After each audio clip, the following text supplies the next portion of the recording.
I am Thomas, and I will be taking you back to the year 1984.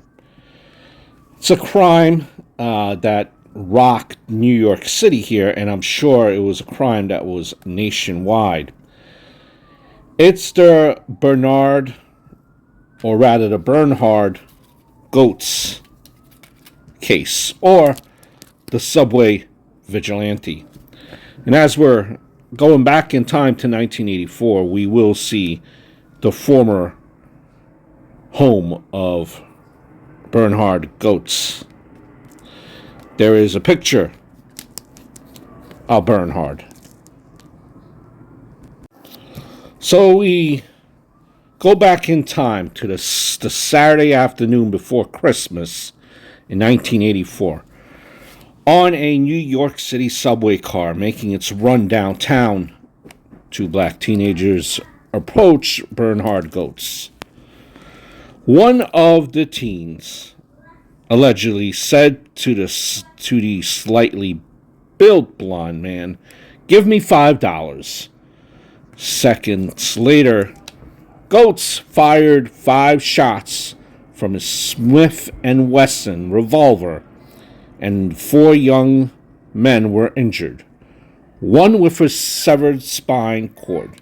After the train came to a quick stop, Goats jumped to the tracks below and disappeared into the darkness of the subway tunnel. The city newspapers dubbed the gunman the subway vigilante.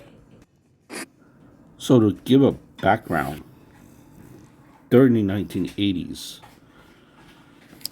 New York City was experiencing unprecedented rates of crime. Murders during that decade averaged almost 2,000 a year. And in New York City's increasingly dangerous subway system back then, 38 crimes a day on average were reported. Citizens during that time, they didn't feel safe. And it's really not surprising if you think about it. When the city newspapers ran the story on December 22nd about the shooter, who they called the subway vigilante, he was receiving wide praise. Finally, many a New Yorker said, someone has had the courage to stand up to these thugs, at least at that time. So let's kind of set the story, go back on the story.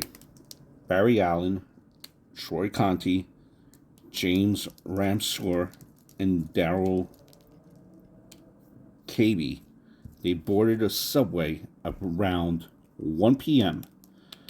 The boys at the time, they were concealing screwdrivers, and they planned to visit a video arcade where apparently they hoped to steal quarters. Each of the boys, 18 or 19 years of age and high school dropouts, all had a criminal arrest record. The other 15 to 20 passengers on the car, weary of the gang, moved toward the other end of the car. Now, at the 14th Street station, Bernhard, who was 37 at the time, he entered the subway car and took a seat near the youths. Now, when the youths, Canty and Allen, approached Bernhard with their demand for $5, they knew nothing of Bernhard's history and how the intense man would transform their lives. Their lives had crossed paths now. So the story goes that 3 years earlier, Bernhard apparently had been mugged by 3 young men, and he had a permanently damaged knee to show for it. It was 3 African American young men. He resolved at that time, he said to himself, that he's not going to be a victim again. And he regularly carried a .38 revolver in his waistband. When Bernhard asked Canty to repeat what he just said, Canty again asked for $5, as Bernhard would later tell investigators, quote, when I saw his smile and the look in his eye,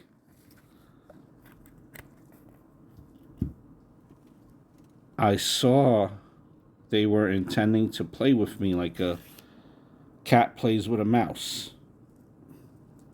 He opened fire. Bernhard stated that he started spinning and pulling the trigger, trying to get as many of them as he could. End quote. The first shot, it hit Troy Canty directly in the chest. The second hit Barry Allen in the back. And the third shot, it traveled through the arm of James and it became lodged in his left side. The fourth bullet, it missed Darrell Caby. Bernhard moved towards Caby and said, or at least thought, "You don't look so bad. Here's another." He fired a fifth and final shot at point-blank range, severing Caby's spinal cord. The conductor now at the train, hearing all of this, he brought the train to a screeching halt, approached Bernhard, and asked, "Are you a cop?" "No," Bernhard replied. "I don't know why I did it. They tried to rip me off." End quote. The story of the subway shooter, it struck a chord with the frightened public, who generally proclaimed him to be a hero. Stories which strongly suggested that the shooting kind of stopped an assault and that it would send a message to other would-be muggers.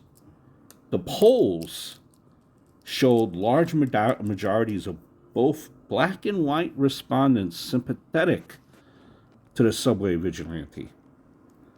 Few stories emphasized that the shooter used hollow point bullets designed to inflict maximum damage, or that of those two shot, they were hit in the back. One of the few public figures at that time to criticize the shooting was then Mayor Ed Koch. He labeled the action animal behavior and said a vigilante is not a hero. So after the shooting, Bernhard, he rented a car and he fled to a city called Bennington in the state of Vermont, where he had burned his jacket, dismantled his gun, and he scattered pieces of his weapon in the woods. December 26th now, an anonymous hotline caller told the NYPD that Bernhard matched passable descriptions of the gunman, calling a neighbor.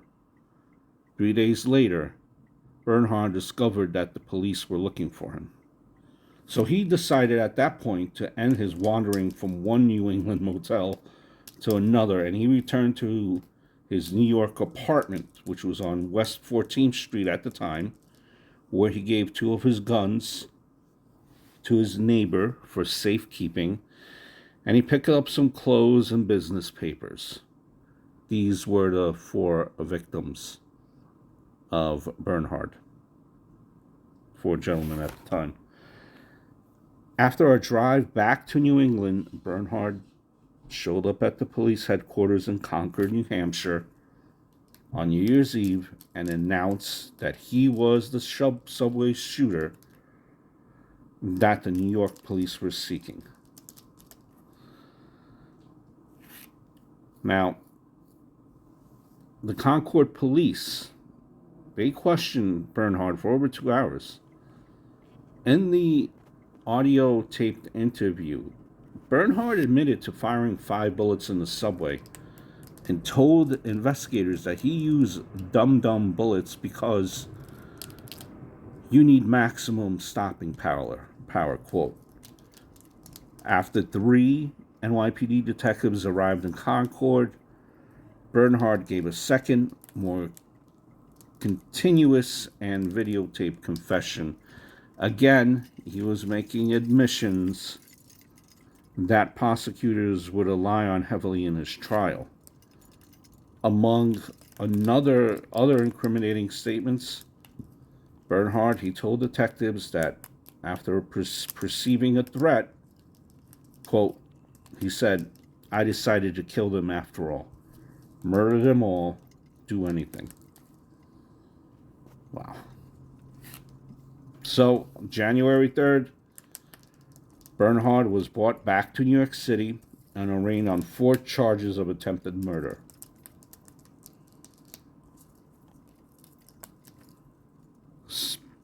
Public opinion would soon kind of turn against Bernhard in February of that same year, when there was a publication of information concerning his racist views.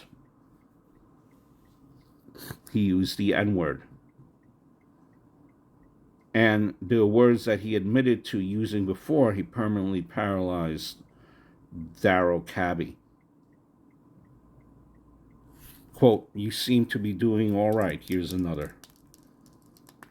Now, after the district attorney's office was granted court permission to resubmit attempted murder and assault charges to a second grand jury, additional witness, including 2 of the 4 victims, testified. The grand jury had indicted Bernhard on 4 counts of attempted murder, 4 counts of assault, and 1 count of reckless endangerment. Now, jury deliberations, the jury quickly voted to find Bernhard guilty on the charge of illegally possessing a loaded firearm outside of his home or business. It was impossible to deny that Bernhard had a loaded gun on the subway and he was licensed to carry it. From that point on, though, deliberations tipped the defendant's way. The jurors voted to acquit Bernhard on the 4 attempted murder charges on the theory that while he wanted to end the real or imagined threat posed by the teenagers, he had lacked the motivation to kill them. In the words of one juror, Bernhard might have had reasonable or unreasonable, he might have been unreasonable or unreasonable in his feeling that he was trapped, but he didn't go out hunting. The most difficult deliberations concerned charge 11, assault on the first degree against Darryl Cabby. The 5th bullet fired by Bernhard, the one that paralyzed Darryl Cabby, was hard to excuse. The jury debated whether Bernhard had time to conclude that whatever threat the youths presented were effectively ended by the time he went over to Cabby. And according to his own confession, said, you seem to be doing all right, here's another, before firing his final shot. Some jurors noted that Bernhard's account contradicted several other witnesses who described the shots as coming in rapid succession.